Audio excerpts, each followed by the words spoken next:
Chapter 19. Gideon seeks to slay King Noah. The Lamanites invade the land. King Noah suffers death by fire. Limhi rules as a tributary monarch. And it came to pass that the army of the king returned, having searched in vain for the people of the Lord. And now, behold, the forces of the king were small, having been reduced, and there began to be a division among the remainder of the people. And the lesser part began to breathe out threatenings against the king, and there began to be a great contention among them. And now there was a man among them whose name was Gideon, and he being a strong man, and an enemy to the king, therefore he drew his sword, and swore in his wrath that he would slay the king. And it came to pass that he fought with the king. And when the king saw that he was about to overpower him, he fled and ran and got upon the tower which was near the temple. And Gideon pursued after him, and was about to get upon the tower to slay the king. And the king cast his eyes round about towards the land of Shemlon, and behold, the army of the Lamanites were within the borders of the land. And now the king cried out in the anguish of his soul, saying, Gideon, spare me, for the Lamanites are upon us, and they will destroy us. Yea, they will destroy my people. And now the king was not so much concerned about his people as he was about his own life. Nevertheless, Gideon did spare his life. And the king commanded the people that they should flee before the Lamanites, and he himself did go before them. And they did flee into the wilderness with their women and their children. And it came to pass that the Lamanites did pursue them, and did overtake them, and began to slay them. Now it came to pass that the king commanded them that all the men should leave their wives and their children and flee before the Lamanites.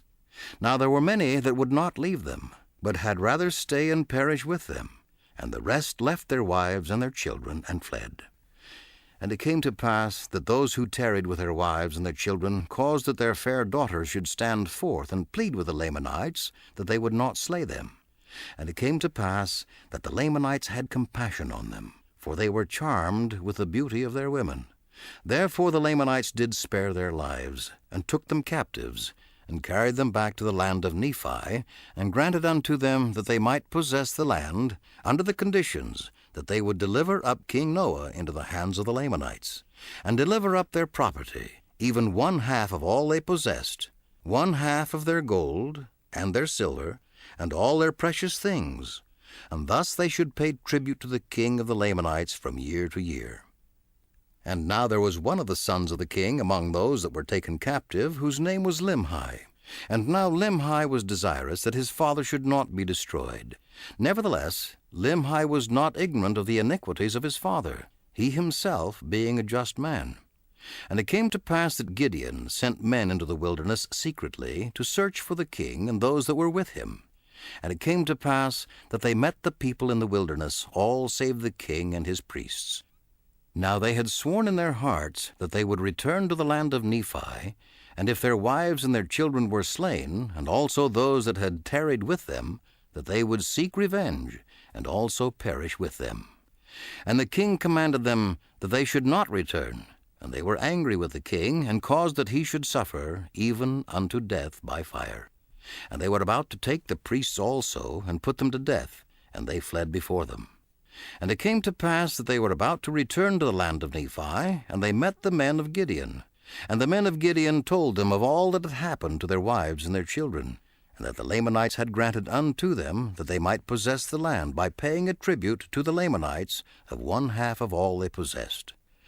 And the people told the men of Gideon that they had slain the king, and his priests had fled from them farther into the wilderness. And it came to pass that after they had ended the ceremony, that they returned to the land of Nephi, rejoicing, because their wives and their children were not slain. And they told Gideon what they had done to the king. And it came to pass that the king of the Lamanites made an oath unto them, that his people should not slay them. And also Limhi, being the son of the king, having the kingdom conferred upon him by the people, made oath unto the king of the Lamanites, that his people should pay tribute unto him even 1/2 of all they possessed. And it came to pass that Limhi began to establish the kingdom, and to establish peace among his people. And the king of the Lamanites set guards round about the land, that he might keep the people of Limhi in the land, that they might not depart into the wilderness. And he did support his guards out of the tribute which he did receive from the Nephites. And now King Limhi did have continual peace in his kingdom for the space of 2 years, that the Lamanites did not molest them, nor seek to destroy them.